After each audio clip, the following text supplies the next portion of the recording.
Un grand chanteur d'aujourd'hui nous parle d'un grand chanteur disparu. Pierre Perret nous parle de Jacques Brel. Pierre Perret fêtera ses 50 ans de carrière à l'Olympia du 26 au 29 octobre avant une grande tournée dans toute la France. 50 ans de carrière et 400 chansons. Du Zizi à Lili, tous les registres du plus polisson au plus grave.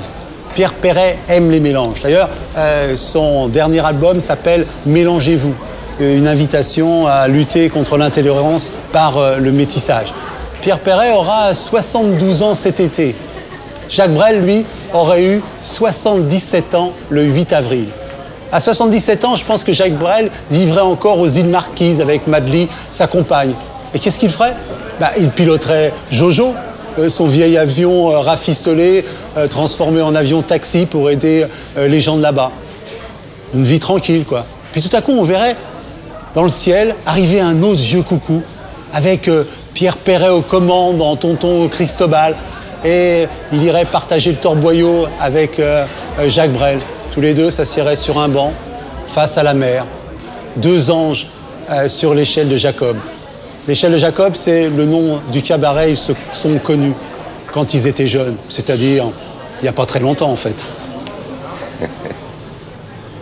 Jacques, je l'ai connu beaucoup plus sur le tard, malheureusement, et je le regrette un peu, parce qu'il a commencé une dizaine d'années avant moi, et il hantait déjà les Trois Baudets, l'échelle de Jacob, et à cette époque-là, on s'est fréquenté un tout petit peu, mais pour moi, qui démarrait et qui avait beaucoup de travail d'une boîte à l'autre pour gagner 3 francs 6 sous, j'avais pas le temps de le suivre pour le restant de la nuit, parce qu'avec lui, c'était... il refaisait le monde dans une table de bistrot avec les whisky, les bières. Pourvu qu'il ait 5 paquets de gitane à l'avance, il était content. Et puis c'était du 7 h du matin, quoi. Et donc c'est pour ça qu'on s'est peu connu et que je n'ai pas été le chef qui l'a accompagné toute sa vie et dont on devine tout ce qu'il a pu lui raconter, évidemment. Et la première fois que je l'ai vu, moi, chanter, sa personnalité m'en a mis plein les vasistas, parce que j'ai jamais connu quelqu'un qui avait plus peur et qui était si démoli, défait que lui quand il allait rentrer en scène. Et alors il prenait sa guitare, et plus il avait peur, plus il jouait fort. Plus il jouait fort, plus il éclaboussait, plus il postillonnait, plus il en faisait un wagon. Je pense que c'était d'abord pour se rassurer. Quand on n'a que l'amour à s'offrir en partage au jour du grand voyage qu'est notre grand amour. On s'est rencontrés beaucoup plus proches des années après. Nous étions en 1974, là. Et moi, à ce moment-là, j'ai éprouvé le besoin d'arrêter, de souffler un peu, parce que je chantais trop, tout le temps, tous les jours. Et j'ai dit, on va partir. Je vais amener ma femme, les enfants, on va faire le tour du monde. Bon, je ne vais pas tout vous raconter le voyage, ça n'a d'intérêt que pour moi et pour ma famille.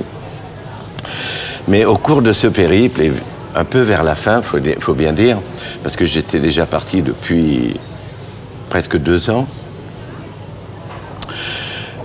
on a fait une croisière dans les Grenadines.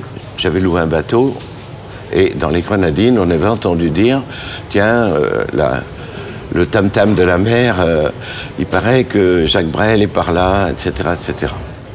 Et un soir, on voit arriver un petit cabot qui sortait d'un assez joli bateau, d'ailleurs, qui avait mouillé à 300 mètres de là. Et le mec s'amène avec son petit canot, et il dit, est-ce que c'est bien Pierre Perret qui est sur ce bateau? Je me suis dit, comment il peut savoir qu'on est sur ce bateau? Alors j'ai dit, oui, d'accord, c'est Pierre Perret qui est là, mais qu'est-ce que vous lui voulez à Pierre Perret? Il dit, moi, rien, mais sur le bateau, il y a quelqu'un à qui ça ferait plaisir de le rencontrer, très certainement. J'ai dit, oui. Comment il s'appelle, votre copain? Il me dit, c'est Jacques Brel. Alors là, j'ai dit, c'est pas possible. Alors je suis reparti dans le canot avec lui.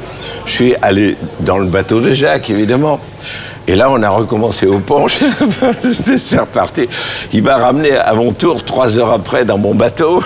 Ce soir-là, on a dîné fort tard. Et puis, chacun a repris son chemin. Une fois, il m'a envoyé une lettre où il m'engueulait. Parce que, en rentrant, j'avais enregistré un album de chansons sur lequel j'avais travaillé pendant toutes mes vacances, comme ça. Mais j'avais écrit une chanson qui s'appelle « Ma nouvelle adresse ». J'ai ajouté un couplet à la fin de cette chanson. Mon copain Jacques a mis les bouts, toute voile dehors et vent debout. Il chante dans les alizés quelques chansons dont le succès n'aura jamais su le griser. Prenez sa nouvelle adresse, il vit dans le vent sucré des îles nacrées. Et alors il m'a envoyé une lettre en me disant « Salaud, j'entends ça tous les jours sur Radio Tahiti, tu m'as même pas envoyé le disque. » Alors j'ai envoyé le disque aussitôt, bien sûr.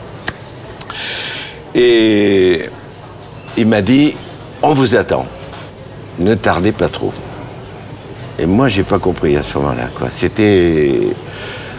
J'ai pas vraiment imprimé.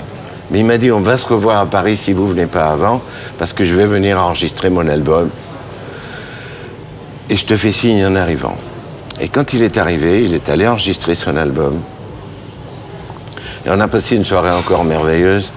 Il a été très déconnant, mais très, très extraverti.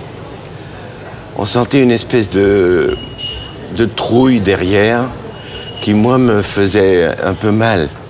Et peut-être il savait déjà ce qu'il attendait, sûrement. Mais j'oublie de dire que la soirée, au moment où ça a été le plus animé, il nous a expliqué que dans les îles, il faisait la postale avec son petit avion. Et alors, il avait dit à Rebecca, mon épouse, « Tu sais, je vous amènerai à tour de rôle. On fera la postale. » Tu sais, il dit, « N'aie pas peur. Je mets ça à plat tous les 6 mois. Je défais entièrement tout le moteur et je remonte tout. » Il dit, « L'emmerdement, c'est que chaque fois, il me reste une pièce et que je ne sais jamais où elle va. » Alors Rebecca lui a dit « Jamais j'irai avec toi à faire la postale là-bas. » Et puis, il est rentré là-bas. Et la dernière, une des toutes dernières lettres, mais douloureuses que j'ai reçues, il m'a dit « Venez, venez, je pense à vous très souvent. » Et il m'a mis une petite formule qui m'a touché infiniment, qui m'a dit « C'est bon de vous savoir. » Ah, merci, très belle évocation. Oui, c'est pas la vie de Jacques.